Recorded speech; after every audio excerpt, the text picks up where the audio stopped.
jardunaldiari paso emango diogu. Vamos a presentar a los atletas, exatletas, que nos van a acompañar en este coloquio. En primer lugar, tenemos con nosotros a uno de los grandes saltadores que ha dado no solo la ciudad, sino también nuestro atletismo, preparador de atletas, de saltadores, preparador de preparadores, es director técnico de la Real Federación Española de Atletismo.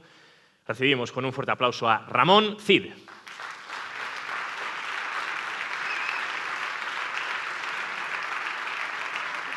Segunda.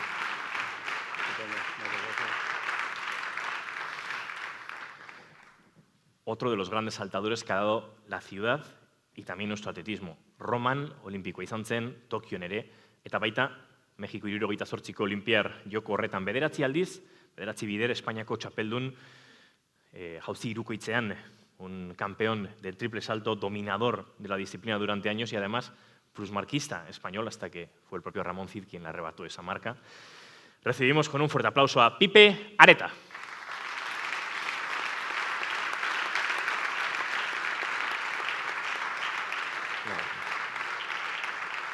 La central, Pipe. Ahí. Eta jaun Andreok, txapeldunen artean txapeldun, gaurko dokumentalean ikusi duzue, lehen ere berarekin aritzeko aukera izan dugu, 880ko jauzi ikaragarrion horren ostean izar bihurtu zen gizona, eta gurekin gustora izango duguna gainera. Zuekin, Bob Beamon.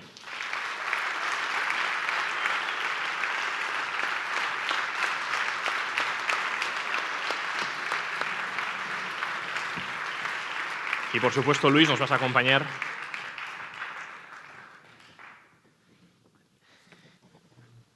en este coloquio que vamos a iniciar preguntando al propio Beamon por esos Juegos de México 68.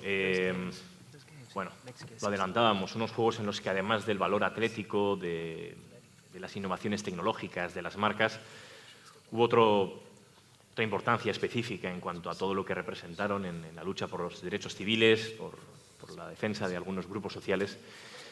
Y como decíamos, en este festival, en el que el objetivo precisamente era alimentar esa cultura atlética, buscar todos esos valores que iban más allá del propio atletismo, quizá no podía haber mejor película, o sobre todo, mejor momento de la historia del atletismo, esos Juegos Olímpicos de México 68, para englobar, para traer a este festival todo eso de lo que hablamos, ¿no? Todos esos valores, toda esa cultura atlética y aquellos hechos que fueron más allá de lo meramente deportivo.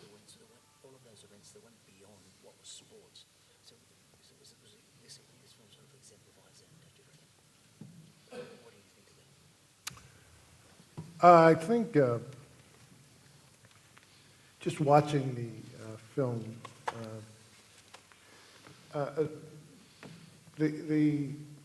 the Olympics, which we watched, the things that were happening there, are there's always a story behind the story, behind the story, behind the story of how we really got to that point.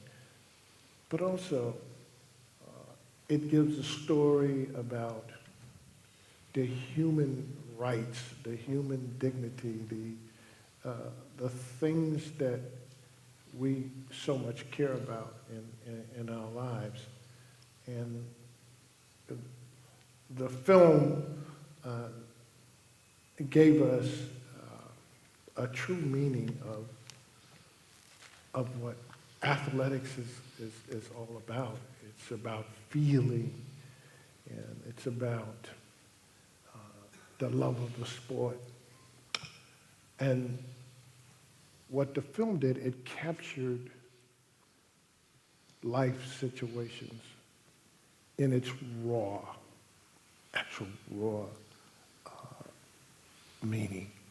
And so this festival will go way beyond just the athlete's ability to perform, but we go into the story behind the story behind the story of what it is about the sport. Viendo la película y llegado a este punto, es decir, de lo que se trata es que hay una historia, y eso lo ha reflejado la película, una historia tras la historia, tras otra historia. Una historia que parte de no solamente lo que son los valores atléticos, sino también lo que es la dignidad humana, los derechos humanos. Y la película también muestra lo que es el significado del atletismo. Es decir, no solamente son unas pruebas deportivas, sino que también aborda la cuestión de las sensaciones, el amor hacia a este deporte. Y lo muestra de una manera, francamente, digamos, por así decirlo, muy cruda, muy directa, en cuanto a cómo ha demostrado la situación. Este festival también creo que irá más allá de solamente lo que es la capacidad atlética, volviendo a que lo que ha dicho Bob al principio, que en la película se muestra que hay una historia tras otra historia. Pipe Arreta, usted estuvo en aquellos Juegos Olímpicos de México. Anteriormente, Roma, Tokio habían sido ya citas olímpicas. Hablamos de estos Juegos Olímpicos de México en el sentido en que marcaron un antes y un después en muchos sentidos. El desarrollo tecnológico, la cantidad de marcas que se llevaron a cabo en aquel estadio olímpico de la Ciudad de México. Pero más allá de ello, todo este movimiento social que giró en torno a los Juegos de México, ¿ustedes como atletas cuando llegaron allí eran conscientes de que se estaba llevando a cabo o era complicado palpar la realidad de aquella sociedad? Sinceramente, yo personalmente por lo menos, y creo que los demás tampoco, cuando vamos a una Olimpiada, es lo que se dice en la película en un momento dado, que el atleta lo que piensa es su competición, piensa en hacerlo lo mejor posible. Entonces, toda esa situación, pues uno se sale de ahí, ¿no? Nosotros llegamos a los 10 días de que se hubieran producido, vamos, más tarde de que se hubiera producido todo esta situación tremenda, ¿no? Pero bueno, no quiero entrar en eso porque indudablemente vamos a buscar los valores humanos, los derechos humanos y los valores humanos que son lo importante. Las Olimpiadas, lo importante es la condición humana también. Es una competición, concretamente en el atletismo, pues está uno solo, salvo las carreras de relevos, pero uno está solo y debe competir pues eso, lo mejor posible. En cuanto a la trascendencia desde el punto de vista deportivo, efectivamente fue un antes y un después. O sea, son los juegos más brillantes en muchos aspectos. Yo había estado en Roma con 18 años, deslumbrado, después de que había visto Cita en Melbourne, esa película sobre la Olimpiada de Melbourne en el año 56. Muchos no habéis nacido. Pero me acuerdo que la vi en el Miramar y me hizo una gran impresión y dijo, pues que esto está muy bien, ya me gustaría estar en las Olimpiadas. Y me iba a decir que iba a estar en la próxima. Estuve en Roma deslumbrado por el ambiente, por todo. Y luego ya la siguiente, ahí me encontré con Ralph Boston, que había hecho récord del mundo de longitud y que, hombre, yo iba un poco, ¿cómo diría yo? Un poco acomplejadillo, ¿no? O sea, me sentía como un pardillo ahí entre aquellas figuras de campeones, ¿no? Boston acababa de hacer el récord del mundo, batiéndole el récord de S. Owens, de 8:13, en el año 65, en fin.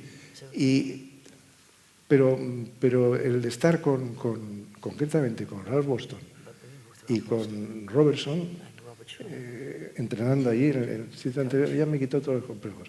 Eran unos tíos tan cercanos y tan simpáticos y tan amables y tan estupendos, pues que ya sentí, pues no más. Luego ya los otros, Tokio, pues es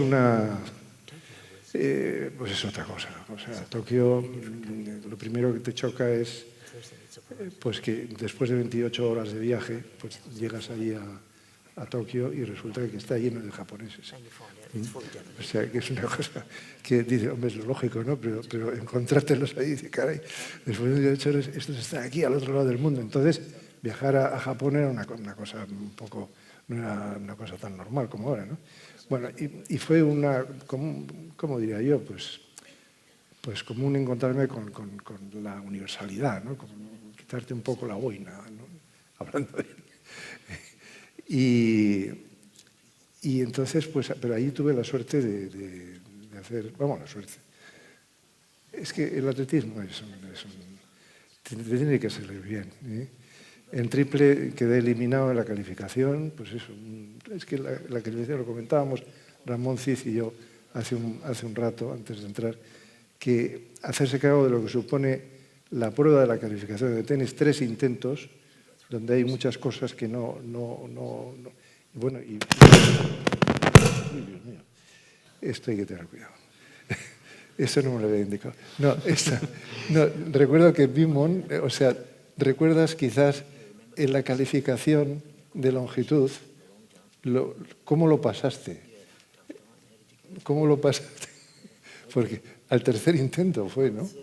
El tercer intento y parecía que... A Bob le conocíamos por la prensa que había aparecido, se hablaba pues de un nuevo saltador, un joven en Estados Unidos que había saltado 8.28 en pista cubierta o algo así, y luego 8.33. Era una incógnita. La referencia era... Vamos a asumir esto como una señal del destino. Sí. Me va a permitir usted que continuemos. Posteriormente preguntaremos a Bob por aquella fase clasificatoria. Vale. Sí. Pipereta ostentó durante muchos años el récord nacional del triple salto, hasta que un señor llamado Ramón Cid, unos años más tarde, bastantes años más tarde, consiguió superar aquel récord. Desde entonces, Ramón, como atleta, como preparador, como director técnico, ha estado siempre muy vinculado al mundo de los saltadores y tenemos un encargo. Esto es algo que el director de este festival quería escuchar. Quería esa radiografía, esa contextualización del salto de longitud con la ocasión de la presencia de Bob Beamon hoy aquí, aquel récord de 8.90. Así que vamos a responder a ese encargo que tenemos del director del festival, Juancho Sabadí. Bueno, intentaré ser breve, no comer tiempo al protagonista de este evento, ¿no? Primero, contextualizar. El salto de longitud tiene 2.700 años, porque los primeros testimonios pues van a la antigua Grecia, en la que había 5 pruebas, jabalina, disco, el estadio, que era 197 metros, había una prueba de lucha y estaba el salto de longitud con una carrera más corta que la que hay ahora y se saltaba con unas salteras en la mano, que luego en el aire se soltaban, y hay testimonios incluso de marcas o hay estimaciones, ¿no? Entonces, es una prueba que es muy natural, ha existido siempre, y en la cual la evolución es complicadísima. Es decir, desde 1936, desde Berlín de Jesse Owens, solo ha habido 5 recordman del mundo, ¿sí? De hecho, Bob sigue siendo recordman olímpico y segunda mejor marca de todos los tiempos.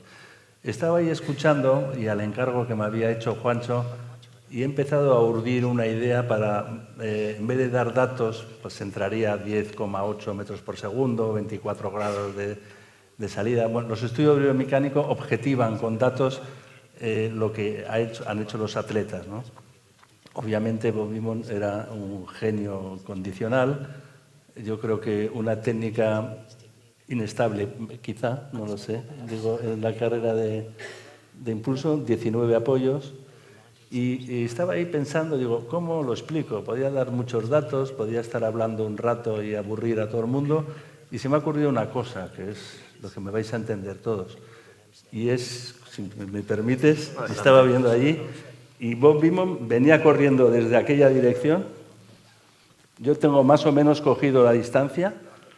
Imaginaros, poneros en situación, viene corriendo desde allí, un velocista excepcional, y más o menos es esto, ¿vale?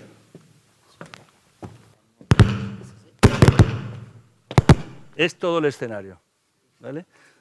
El salto de Bob Beamon es aproximadamente, y sobrarán las palabras, todo el escenario. Es venir corriendo y es volar desde allí hasta aquí. Esa es la realidad, porque los centímetros son atemporales. 9 metros son 9 metros ahora y hace tiempo. Y yo creo que con esto explico más o menos, en lugar de aburrir con datos, digo, para que os hagáis la idea de la magnitud atlética de lo que supone el salto, ¿no? Es esto. Bob Beamon cruzó hace 50 años todo el escenario de este Antzoki Saharra. Sin tocar el suelo, sí. Vamos a volver por un momento de las marcas a todo ese valor social del que hablábamos en torno a los Juegos de México 68. Han pasado 50 años, señor Beamon. En los últimos días la sociedad estadounidense estaba votando en esas elecciones de mitad de legislatura para evitar que se conculcaran una serie de derechos fundamentales, de derechos humanos, de derechos civiles. En cierto modo resulta frustrante que 50 años más tarde aún haya que defender de esta manera aquellos derechos que se defendían en los Juegos Olímpicos de México 68.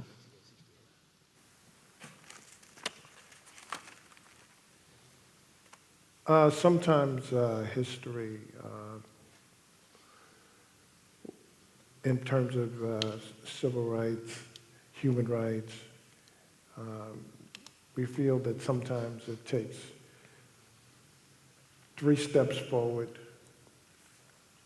and 1 step back. And then we will do 2 steps forward, 1 step back. And so it's a slow way of getting to the top. When we talk about human rights and civil rights, it's called change. It's called getting people ready to blend in with each other, to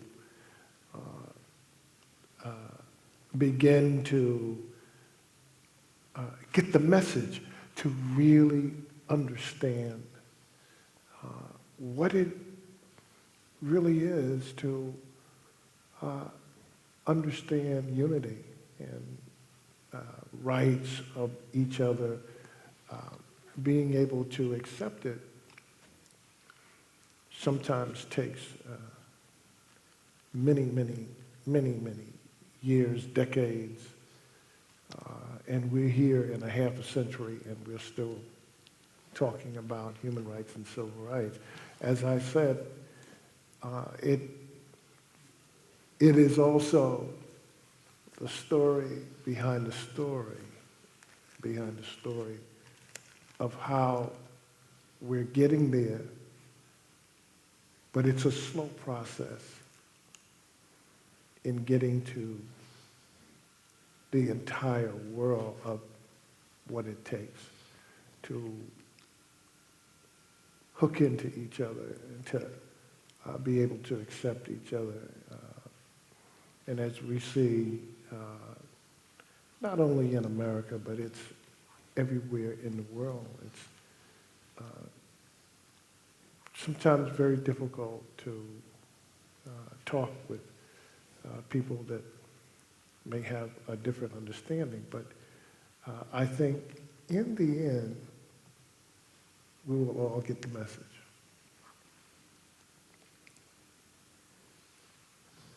Estoy, ¿eh? Tranquilo. Good. A veces la historia en cuanto a lo que son los derechos humanos, los derechos civiles, en ocasiones lo que estamos viendo es que se dan 3 pasos hacia adelante y 1 hacia atrás. Y luego paulatinamente, pues bueno, vamos dando 2 hacia adelante y solamente 1 para atrás. El proceso es lento, sobre todo para llegar a lo más alto, sobre todo para llegar a conseguir un cambio real, ¿no? Y que se pueda llegar a entender el mensaje en cuanto a que todos nos tenemos a esa unidad entre las personas. Es curioso que haya tenido que todavía, medio siglo más tarde, estamos hablando todavía de que los derechos humanos no se están aceptando en todo el mundo, los derechos civiles también se están cuestionando en todo el mundo. Una vez más, volvemos a lo que ha dicho Bob antes, ¿no? Una historia tras otra historia tras otra historia. La idea es que al final que todo el mundo pueda conectar y todo el mundo pueda aceptarse entre sí, todas las personas. Lo que está sucediendo en los Estados Unidos y también esperemos que todo esto se pueda transmitir no solamente en nuestro país, sino que a todo el mundo. Es muy difícil hablar de esta cuestión, pero yo estoy seguro que al fin y al cabo se alcanzará el objetivo final de que todos nos podamos entender. Bueno, llegados a este punto vamos a ofrecer también la posibilidad de que cualquier persona desde el público pueda realizar una pregunta, de modo que levantáis la mano y se os acerca el micrófono, nuestras compañeras os acercan el micrófono. Mientras pensáis en esas preguntas, os vamos a recordar que mañana habrá una jornada muy especial también en este teatro principal con ese premio Aquiles honorífico a Niurka Montalvo, una jornada que el FICA dedica a la temática de atletismo y mujer y en la que mi compañera Naroa Aguirre estará dirigiendo la presentación y el coloquio. Precisamente hoy Ramón hablaba con Naroa sobre México 68, sobre eso que hemos llamado cultura atlética en los últimos días y me mostraba su preocupación respecto a si estamos siendo capaces de transmitir esa cultura atlética ya no solo a la sociedad en general, sino a los jóvenes atletas, a la gente, a los jóvenes que hoy en día se inician en el atletismo. Veo por aquí gente que está formando atletas, preparadores, exatletas. Tú mismo conoces muy bien todo el mundo de la formación de atletas. ¿En qué punto estamos? ¿Estamos siendo capaces de transmitir esa cultura atlética? Deberíamos tener a todos los atletas guipuzcoanos en esta sala viendo esta película. Sí. A mí me preocupa, bueno, ya empiezo a tener perspectiva del tiempo, ¿no? Porque ya llevo unos cuantos años. Me preocupa un poco la voracidad del mundo del marketing. Pensando que es necesario y obligado y que tenemos que evolucionar, se empieza a comercializar demasiado con los valores en muchas ocasiones y desnaturaliza el origen de este tipo de actividades, ¿no? Los valores empiezan a ser un producto y entonces lo que me da miedo es que la juventud se impregne de ese producto, ¿no? Y que los valores pasen a ser no un producto sino realmente un valor. Y eso es lo que me da cierto miedo. Y uno de los cauces que hay para preservar los valores y la cultura es conocimiento de la historia, que es lo que está haciendo este festival. La historia, el pasado, es el que nos devuelve los orígenes y lo natural de un movimiento, de un gesto, y en este caso el atletismo, que es el deporte más antiguo, el más natural, el más noble. Te enfrentas cuerpo a cuerpo prácticamente sin nada, sin ningún motor, y retomar esos valores. Hay muchos argumentos. Es clave la figura del pedagogo, del entrenador, del mensaje que manda. El deporte no es bueno, ni es malo, es neutro. Dependerá de la persona que le lleve. Ahí vemos casos de ejemplos de deporte muy mal llevado, ¿no? Y es deporte también. Entonces, yo creo que actividades de este tipo, como este festival, o conferencias, o conocimiento de la historia, conocer nuestro pasado, nuestra gente, no solo lo que saltaron, que esto al final son metros, sino conocer lo que había, la historia que había detrás. Bob, nuestro protagonista, fue una vida muy complicada, ha sido una vida muy complicada. Detrás de este escenario que saltó en su día hay una historia muy grande y eso es lo que creo que deberíamos transmitir a nuestros jóvenes en el futuro. Interesante el hilo que ha abierto en este momento Ramón Cid. Tenemos ya a alguien que quiere preguntar por aquí.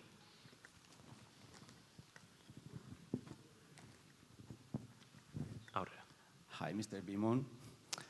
Yo quería preguntarle, hemos visto en la película a Tommy Smith con sus zapatillas Puma y los problemas que tuvo con la leche de su hijo, y sabemos por la historia, por la película, que Bimon saltó con zapatilla Puma en la víspera, el día de la calificación, y con zapatilla Adidas, su famoso salto de 8,90 en la final. Y le quiero preguntar si recuerda por qué usó un día una, otro día otra, si le pagaban de remanguillé o cómo fue la historia del Puma y de las Adidas en su caso concreto. Gracias.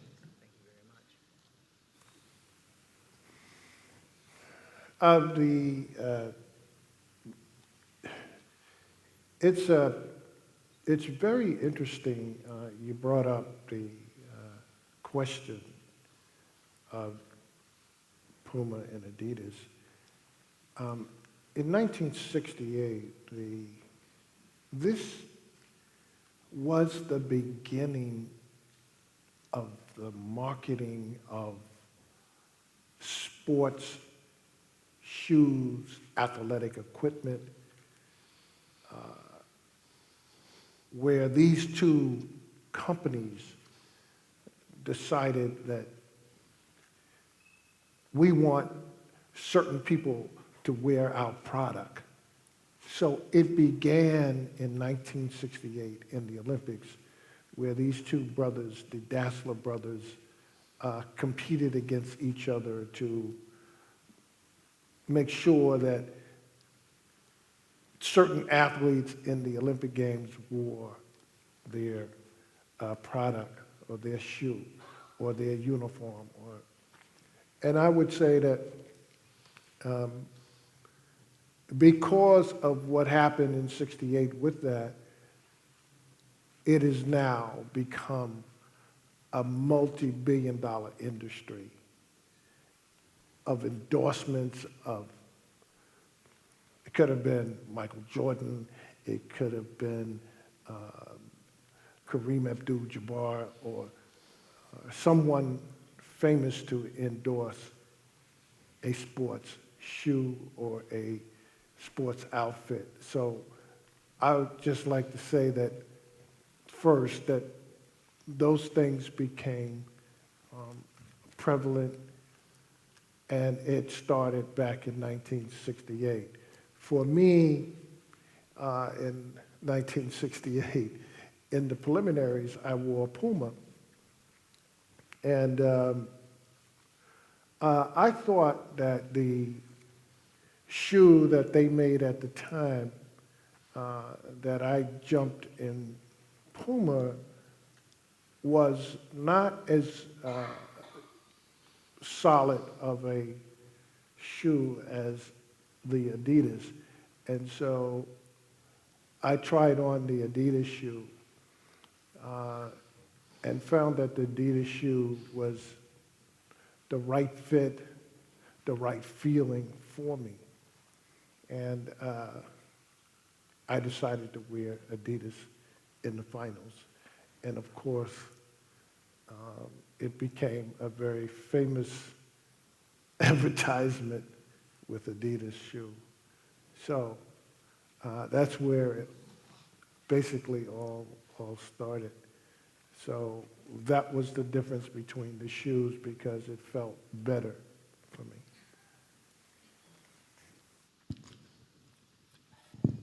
Interesante pregunta, lo del Puma y Adidas. En 1968 es cuando básicamente comenzó todo lo que tenía que ver con deporte, marketing, en cuanto a las zapatillas, los equipos, la indumentaria que llevaban los atletas. En aquel entonces había dos empresas que las controlaban los hermanos Dassler. Uno tenía una y la otra. Entonces los dos competían entre sí para que los atletas llevaran su zapatilla o su ropa para poder competir. Desde el año 68 hasta ahora, evidentemente, esto ha progresado mucho y ha evolucionado muchísimo en cuanto a lo que es el patrocinio. Pues, por ejemplo, podríamos hablar de los ejemplos de Michael Jordan o Kareem Abdul-Jabbar, ¿no? Y los patrocinios que recibían. Todo esto se hizo prevalente en el año 68. Para mí, en la clasificatoria, y a eso te referías tú en tu pregunta, llevé Puma, pero la zapatilla no era tan sólida como las Adidas. Y las probé y vi que me encajaban muy bien y las sensaciones de las Adidas eran mejores para mí. Y evidentemente esto trajo consigo, son las que utilicé en la final, ¿no? Y esto trajo consigo, evidentemente, la famosísima publicidad para esa zapatilla. Y eso es básicamente la diferencia entre las dos, y por eso opté por el cambio. Badu beste norbaitek, galderarik, ¿alguna otra pregunta en la sala? Vamos a preguntar al señor Beamon, en esta respuesta hablaba de la mercantilización de unas zapatillas, de las marcas, pero Ramón Cid hablaba hace unos minutos sobre la mercantilización de los valores y el riesgo de que esos valores acaben entrando en ese juego comercial entre los más jóvenes, ¿no? Usted, señor Beamon, ha trabajado con jóvenes a lo largo del mundo, ha trabajado en la motivación, en cuestiones emocionales en torno al atletismo, ciñéndonos de nuevo a la realidad de los jóvenes y a esos valores sobre los que Ramón advertía, ¿no? Esa mercantilización de los valores. ¿Cuál es el camino? ¿Qué nos queda? ¿O cómo afrontar ese riesgo o esa realidad en el caso de que así lo sea?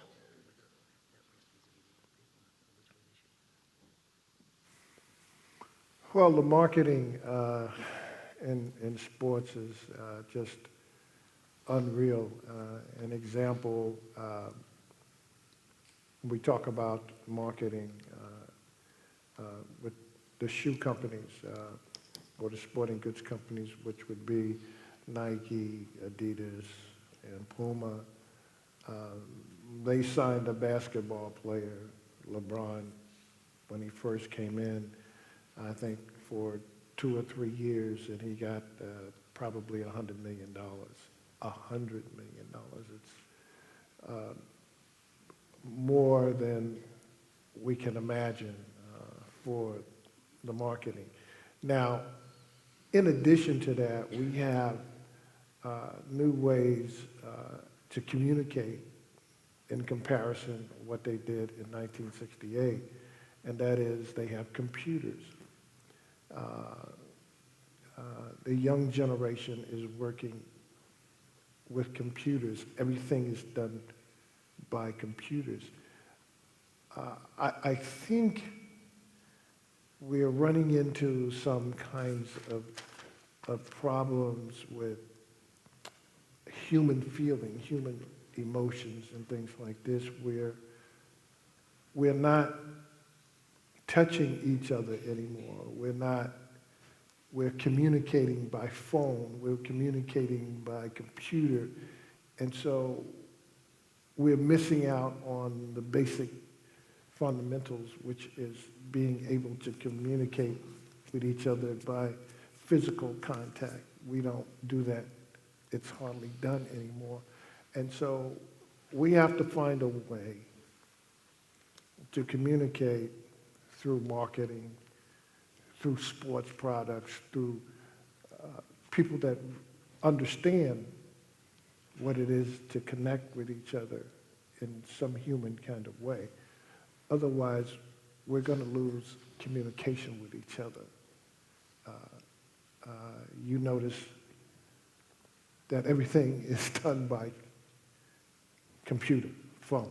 And so, to me, we've lost a lot of touch with human emotion, how we feel physically with each other. So we have to design something that brings us not only with the computers, but also with the human feeling of each other, to touch each other, to stop texting and we have to some way deal with that. It's to me, a big project.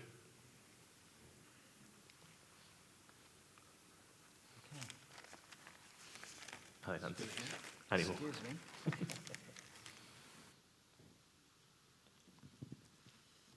El marketing. El marketing casi se ha convertido en una cosa casi irreal, ¿no? En aquel entonces, pues bueno, sabemos que hay marcas como Nike, Adidas, Puma.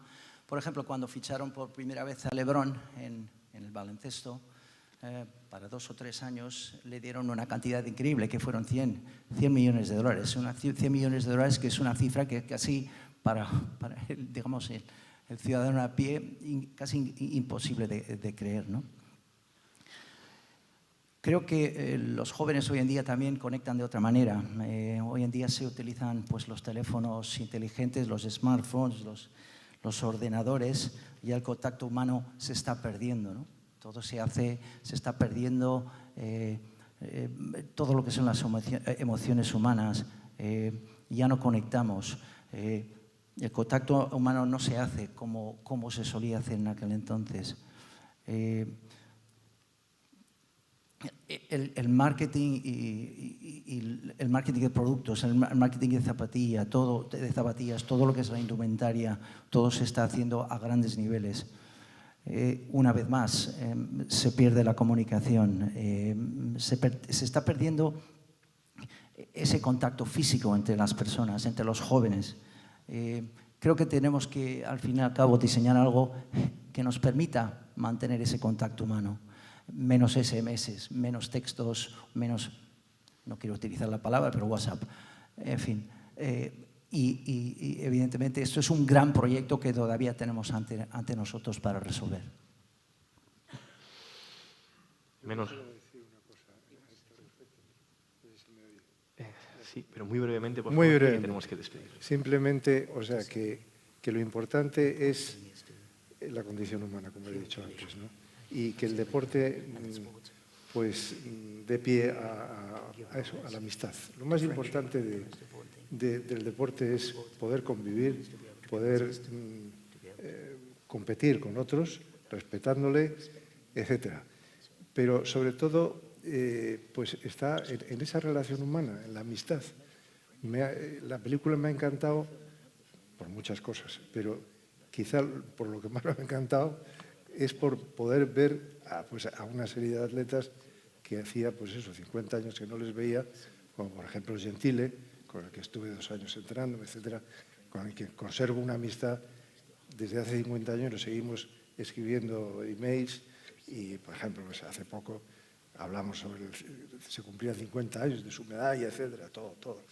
Todas las emociones. Pues quedémonos con eso, Pipe, con la amistad y con esa frase de Bob Beamon que decía menos textos y más abrazos, más contacto, estemos más cerca. Eskerrik asko Ramon Cid, eskerrik asko Pipe Areta. Thank you so much, Bob Beamon. Despedimos aquí esta tercera jornada del FICA, del Festival Internacional de Cine y Atletismo. Bihar gehiago izango dugu holtza honetan, aipatu bezala Niurka Montalvo txapelduna handia eta emakumea eta atletismoa izpide izango dituen jardunaldi berri bat. Eskerrik asko guztioi bihotzez eta bihar arte.